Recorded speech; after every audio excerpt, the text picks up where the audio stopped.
اسلام آباد میں ہمارے بلوچستان کے 2 جوانوں کو شہید کر دیا. کون اس کا جواب دہ کون ہے؟ جواب کون دے گا؟ یہ لڑائی کس چیز کی ہے؟ آپ گھر سے نکلے، آپ نے پسینہ بہایا، خون بہایا، آپ کا مقصد کیا ہے؟ اللہ کے ہاں آپ کا کیا مقام اور مرتبہ ہے؟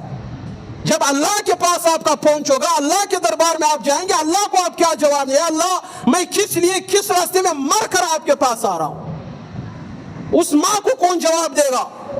یہ تو کرسی کی لڑائی ہے، یہ تو 5 سال حکومت کی لڑائی ہے، یہ تو کرپشن کی لڑائی ہے، یہ تو چوریوں کی لڑائی ہے. بڑے آئے انقلاب برپا کرنے والے. کرسی کی لڑائی کو انقلاب کہاں جا رہا ہے؟ اس کے لیے خون بہایا جا رہا ہے.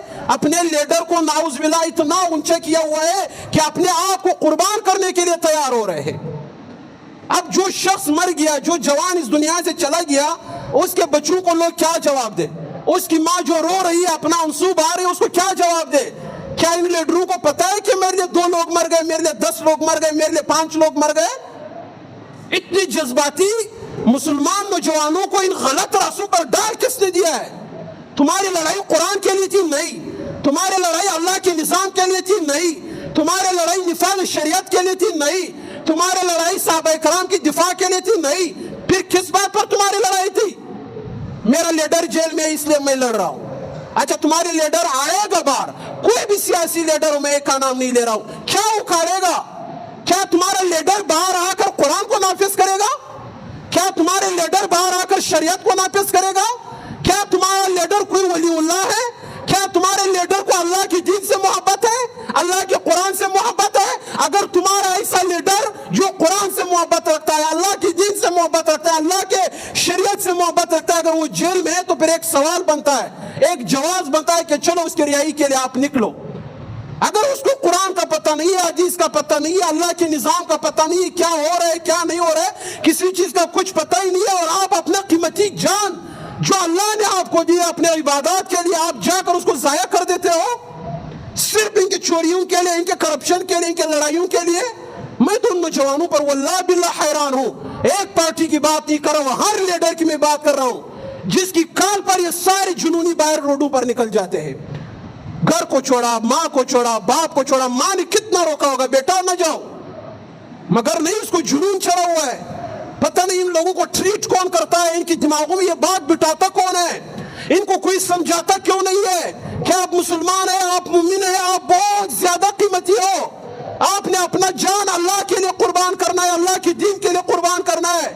ایسے لیڈروں کے لیے قربان کر رہے ہو جو قرآن کے دشمن ہے، ایسے لیڈروں کے لیے قربان کر رہے ہو جو شریعت کے دشمن ہے، ایسے لیڈروں کے لیے قربان کر رہے ہو جو اقتدار پر آتے ہیں تو ان کو دین کا پتہ نہیں ہوتا ہے، ان کو مسلمانوں کے ساتھ کوئی خرخوائی نہیں ہوتا ہے. ایسے لیڈروں کے لیے ہمارے نوجوان زندہ باد مرد آباد کے نعرے لگاتے ہیں، گھر سے لے کر کہاں کہاں تک پتہ نہیں سفر کرتے ہیں. کیوں جاتے ہو؟ ہمارے لیڈر جیل میں. اے ہوش کے ناخن لو مسلمانوں، آپ کی زندگیاں خدا کی قسم بہت زیادہ قیمتی ہے.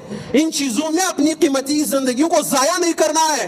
اپنی زندگیوں کو اللہ کے دین کے لیے وقف کرو، اللہ کے قرآن کے لیے وقف کرو. اس راستے میں اگر موت آئے گا، کم از کم شہادت کا موت ہوگا، کم از کم اللہ کے دربار میں سرخرو ہونے والا موت ہوگا. اب ایسے شخص اس کے بارے میں کیا کہے، کیا بات کرے؟ کس نے مارا، کیوں مارا، کس سلسلے میں مارا تھا، یہ کون سے جدوجہد کر رہا تھا جو اس کو مار رہا تھا؟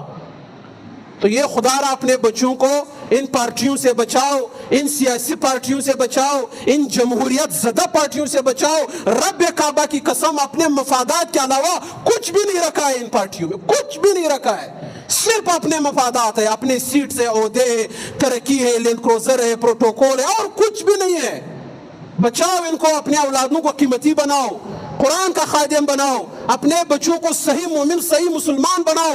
ان چیزوں سے بچاؤ تاکہ ان کا ایمان بھی بچ جائے اور اللہ کے غیظ و غضب اور غصے سے بھی یہ بچ جائے. کوشش کریں گے انشاءاللہ. اللہ تعالیٰ مجھے اور آپ کو اور تمام سننے والوں کی ان باتوں پر عمل کرنے کی توفیق عطا فرمائے. وما علینا الا البلاغ.